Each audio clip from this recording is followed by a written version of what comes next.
आपने किताबें लिखी, 3 किताबें इनकी वाणी प्रकाशन से प्रकाशित हुई हैं। तो हम जानना चाहेंगे कि इतिहास के वो कौन से ऐसे चेहरे हैं, कौन से ऐसे शूरवीर हैं जिन्हें इतिहास ने भुला दिया। कुछ नाम ऐसे जरूर हमारे दर्शकों को बताइए जो शायद हम लोग भी ना जानते, या हो सकता है जानते ही ना हो। जी, थैंक यू कुमार भाई। सबसे पहले तो साहित्य आज तक को और आज तक को आभार एंड शुक्रिया कि आपने हमारे लखनऊ को चुना और ये साहित्य संगम यहाँ पे आयोजित हुआ। डीएम सर यहाँ पे उपस्थित हैं, उनके तत्वावधान में। कुमार जी, ऐसा है कि साहित्य और जो इतिहास है वो दोनों की दृष्टि हमेशा से एक सी ही रही है। साहित्य भी इतिहास का ही अंग है, तो साहित्य में इतिहास का जो समावेश आपने किया उसके लिए धन्यवाद। अमूमन जब भारत के आज़ादी की बात होती है तो हम 1857 को ही अपना स्टार्ट जो बिगनिंग ईयर मानते हैं, लेकिन आप देखेंगे तो भारत की आज़ादी करीबन 350 वर्ष पूर्व जाके शुरू होती है, इसका जो संग्राम है। और आज ये मिशन शक्ति का समय है, मातृशक्ति की आराधना का समय है। तो आप देखिए कि कर्नाटक में एक चौटा एक राजवंश होता था, वहाँ एक रानी अबक्का आई, उनका जन्म हुआ और वो वहाँ की रानी बनी। रानी अबक्का बहुत, जिस तरह आप झांसी की रानी को सुनते हैं, वो दक्षिण की झांसी की रानी कही जाती हैं। जब उन्होंने देखा कि जो यूरोपियन शक्तियां भारत में प्रवेश करती हैं और धीरे धीरे उन्होंने चारों ओर से पूरे चौटा को घेरना शुरू किया और उन्होंने कहा कि आप हमें टैक्स दो, नहीं तो आप यहाँ पे कंटिन्यू नहीं कर पाओगी, राज नहीं कर पाओगी। रानी को समझ में आ गया कि जो टैक्स का पैसा है, कर का पैसा है, जनता का पैसा होता है, ये किसी भी कीमत पे विदेशियों को नहीं जाना चाहिए। उन्होंने साफ मना कर दिया कि मैं आपको 1 रुपया भी नहीं दूंगी। इसके साथ ही युद्ध की शुरुआत होती है 1525 में, यानी कि आज से करीबन 500 वर्ष पूर्व। और आपको विश्वास नहीं होगा कि उस समय सारी शक्तियां, वो जितने भी भारत के लोग थे, वो रानी अबक्का के साथ खड़े हुए और उन्होंने पुर्तगालियों को, यूरोपियनों को वहां से खदेड़ दिया वहां से। तो आप इतिहास के पुनर्लेखन की आवश्यकता है कि हम यहां तक जाएं, 500 वर्ष पूर्व से अपने यूरोपियन के साथ जो संघर्ष हुआ उसको जाने। भारत के यशस्वी प्रधानमंत्री जी ने एक पोत का नाम, एक वारशिप का नाम अभी रानी अबक्का के नाम पे रखा है। इसके लिए हम सभी उनका धन्यवाद ज्ञापित करते हैं। और इसी क्रम में आप देखिए कि जैसे दो आप कैरेक्टर हैं जो यूपी के हैं।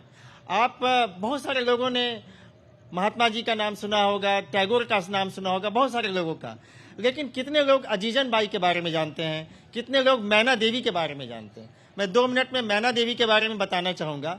मैना देवी नाना साहब की बेटी थी और मात्र 13 बरस की थी। 13 बरस की अवस्था बहुत छोटी सी अवस्था होती है, लेकिन आप सोचिए कि मैना देवी ने 13 बरस की अवस्था में जब नाना साहब को अटैक करना था और उनको एक टैक्टिकल रिट्रीट के तहत उनको ये दिखाना था कि मैंने ये जो फोर्ट है, किला है, उसको त्याग दिया है, और जैसे ही वो पहुंचते वो अटैक होता उस पर।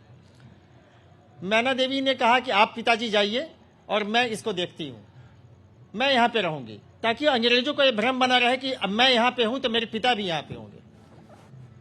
जब उनके पिता नाना साहब ने कहा कि बेटी तुम अभी इतनी छोटी हो और स्त्री हो, तुम्हारे साथ अंग्रेज पता नहीं क्या करेंगे, तो उन्होंने कहा कि मैं इस देश की बेटी हूं, मुझे नारी धर्म निभाना आता है। और उन्होंने वहीं पे रही वो। और उसके बाद जो कर्नल हैवलॉक है वो अटैक करता है वहां पे, तो वो सोचता है कि जब मैना देवी यहाँ पे हैं तो इनके पिता भी होंगे, नाना साहब होंगे, तात्या टोपे होंगे। वो बहुत खुश होता है कि आज हम सारे लोगों को मार देंगे। लेकिन वो मैना देवी का परित्याग था, उनके जानों का उत्सर्ग था कि वो तब तक नाना साहब और तात्या टोपे वहां से जा चुके होते हैं झांसी की रानी लक्ष्मीबाई की मदद करने। तो ये सारे कैरेक्टर्स एक दूसरे से कैसे जुड़े हैं।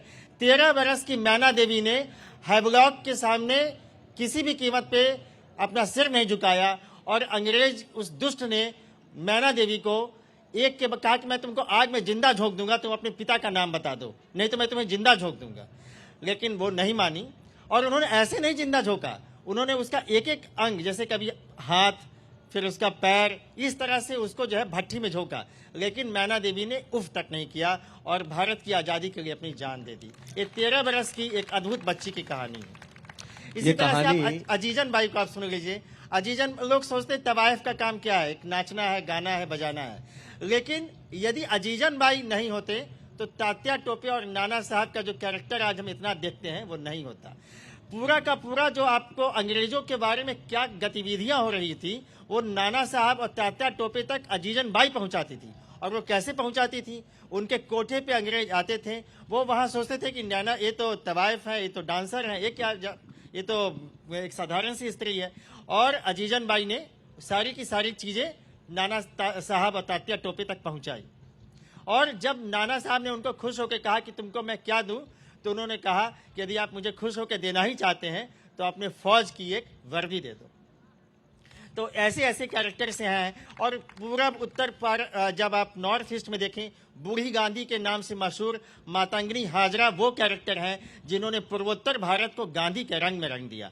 तो हमको मातंगनी हाजरा के बारे में भी जानना चाहिए और ये हमारा दायित्व है कि हम आज अपनी नई पीढ़ी को इन सभी के बारे में बताएं और हम गर्व करें कि हमारा देश अनेकानेक ऐसे वीर पुरुष और स्त्रियों से भरा हुआ है।